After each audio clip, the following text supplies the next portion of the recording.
Assalamualaikum warahmatullahi wabarakatuh. Salam budaya, salam rahayu, salam waras. Sedulurku sekalian, selamat berjumpa kembali dengan saya Kang Jenggo di channel YouTube Tonatan TV. Kali ini kita melanjutkan tentang kisah sejarah kita, yakni Sunan Giri dalam perjalanan dakwahnya dan juga kisah kehidupannya. Sedulurku, sebelum disimak atau kita lanjutkan menyimak video ini, jangan lupa panjenengan kasih dukungan kepada Tonatan TV dengan menekan tombol subscribe, memberikan like dan juga komentar. Dan bila Anda anggap video ini bermanfaat, silahkan share kepada yang lain.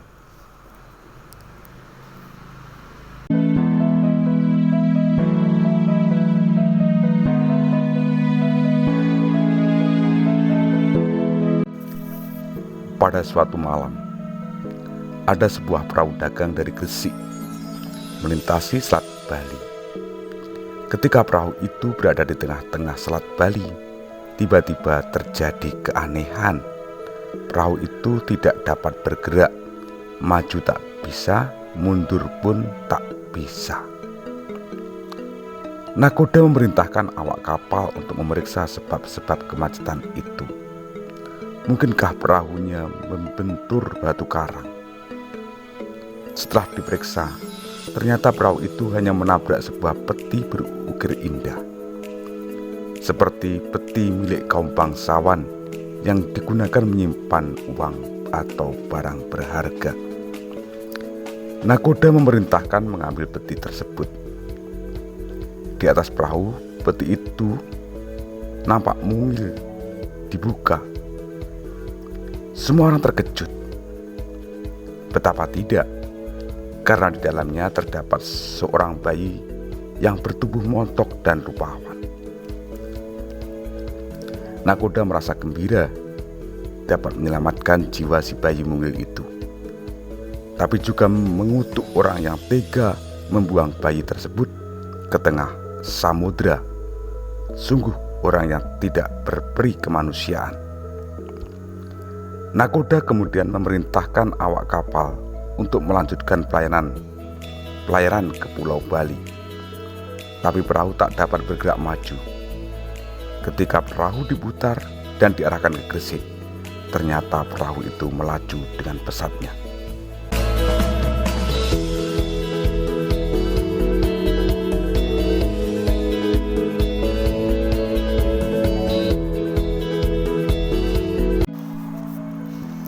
Setelah kembali ke Gresik, di hadapan Nyai Ageng Pinatih, janda kaya pemilik kapal, Nakoda berkata sambil membuka peti. Peti inilah yang menyebabkan kami kembali dalam waktu secepat ini. Kami tak dapat meneruskan pelayaran ke Pulau Bali, kata sang nakoda. Lantas, apa yang ada di dalam peti? Tanya Nyai Ageng Pinatih. Bayi. Bayi? Bayi siapa? Gumam Nyai Ageng Pinatih sembari mengangkat bayi itu dari dalam peti. Kami menemukannya di tengah samudra Selat Bali, jawab nakoda kapal. Bayi itu kemudian diserahkan kepada Nyai Ageng Pinatih untuk diambil sebagai anak angkat. Memang sudah lama Nyai Ageng Pinatih menginginkan seorang anak. Karena bayi itu ditemukan di tengah samudra, maka Nyai Ageng Pinatih kemudian memberinya nama Joko Samudro. Ketika bayi yang dipelihara diasuh oleh Nyai Ageng Pinatih, yakni Joko Samudro, telah berumur 11 tahun. Nyai Ageng Pinatih mengantarkan Joko Samudro untuk berguru kepada Raden Rahmat atau Sunan Ampel di Surabaya. Menurut beberapa sumber, pertama Joko Samudro setiap hari pergi ke Surabaya dan sorenya kembali ke Gresik.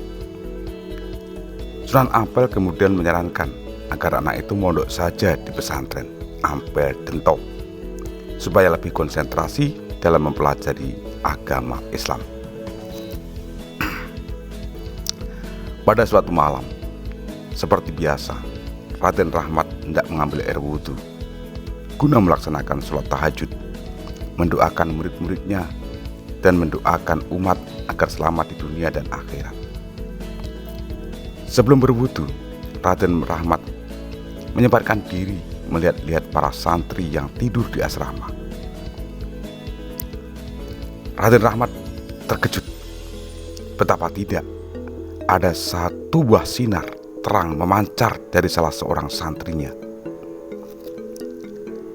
Selama beberapa saat, beliau tertegun. Sinar itu terang menyilaukan mata. Untuk mengetahui siapakah santri yang wajahnya bersinar itu, maka Sunan Ampel memberi ikatan pada sarung santrinya. Keesokan harinya, sesudah salat subuh, Sunan Ampel memanggil santri-santrinya. "Siapa di antara kalian yang waktu bangun tidur, kain sarungnya ada ikatan?" tanya Sunan Ampel.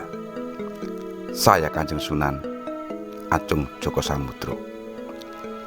Melihat yang mengacungkan tangan Joko Samudro, Sunan Ampel makin yakin bahwa anak itu pastilah bukan anak sembarangan. Kebetulan pada saat itu Nyai Ageng Pinatih datang untuk menengok Joko Samudro yang telah mondok di Ampel Dento. Kesempatan itu digunakan Sunan Ampel untuk bertanya lebih jauh tentang asal-usul dari Joko Samudro.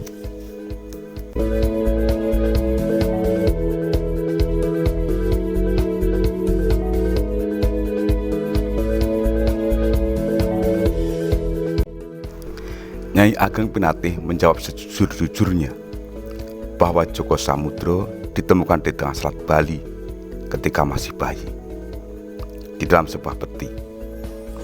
Peti yang digunakan untuk membuang bayi itu hingga sekarang masih tersimpan rapi di rumah Nyai Ageng Pinatih.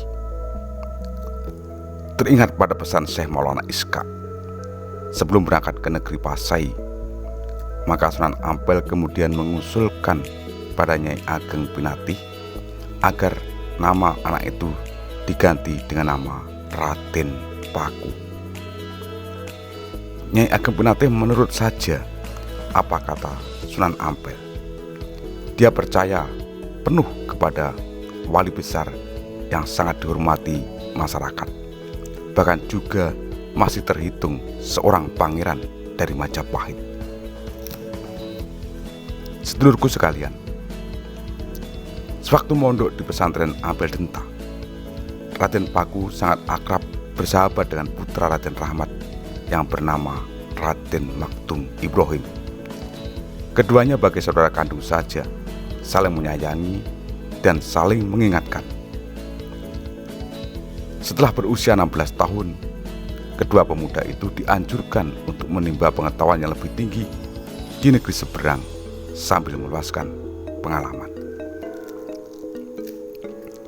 Di negeri Pasai, banyak orang pandai dari berbagai negeri. Di sana juga ada ulama besar yang bergelar Syekh Awalul Islam. Dialah ayah kandungmu. Nama aslinya adalah Syekh Maulana Ishaq. Pergilah ke sana, tuntutlah ilmunya yang tinggi dan teladanilah kesabarannya. Kesabaran dalam mengasuh para santri dan berjuang menyebarkan agama Islam. Hal itu akan berguna kelak bagi kehidupanmu di masa yang akan datang. Pesan itu dilaksanakan oleh Raden Paku dan Raden Maktum Ibrahim. Dan begitu sampai di negeri Pasai, keduanya disambut gembira, penuh rasa haru dan bahagia oleh Syekh Maulana Ishaq, ayah kandung Raden Paku yang tak pernah melihat anaknya sejak bayi. Raden Paku menceritakan riwayat hidupnya sejak masih kecil ditemukan di tengah samudera dan kemudian diambil anak angkat oleh Nyai Ageng Pinatih dan berguru kepada Sunan Ampel di Ampel Denta, Surabaya.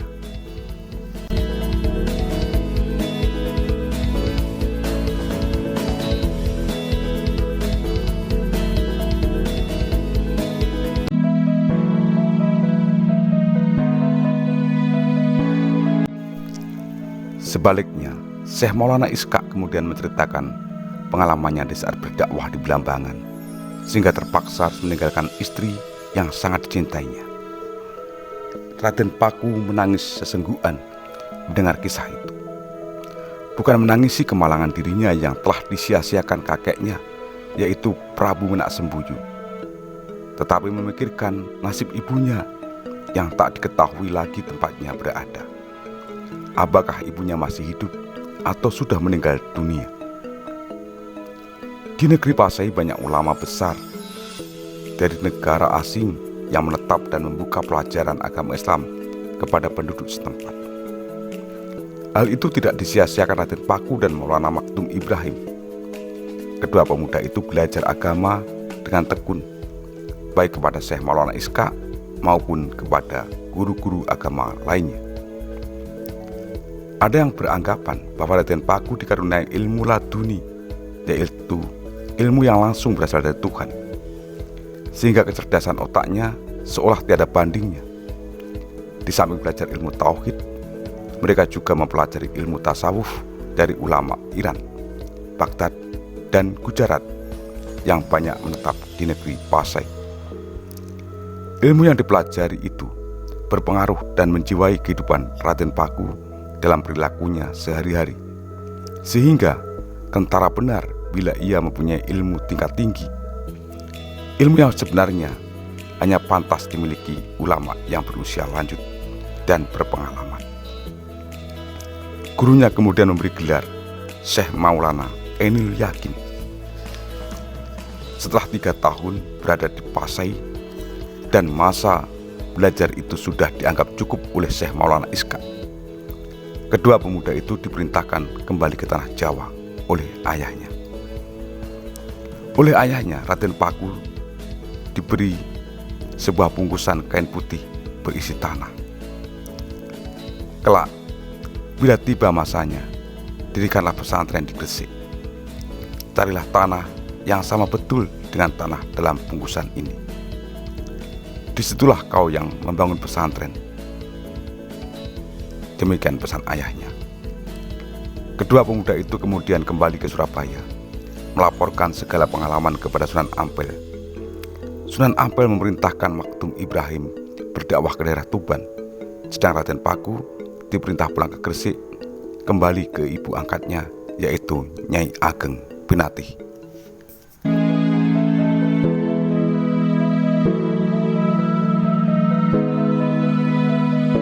Sedulurku sekalian, demikian dulu apa yang bisa saya sampaikan terkait kisah perjalanan hidup dan dakwah dari Kanjeng Sunan Giri. Ada kurang lebihnya, saya mohon maaf yang sebesar-besarnya. Teriring ungkapan ono rimno, ono opo, ono awan, ono pangan. Salam budaya, salam rahayu, salam waras. Wassalamualaikum warahmatullahi wabarakatuh.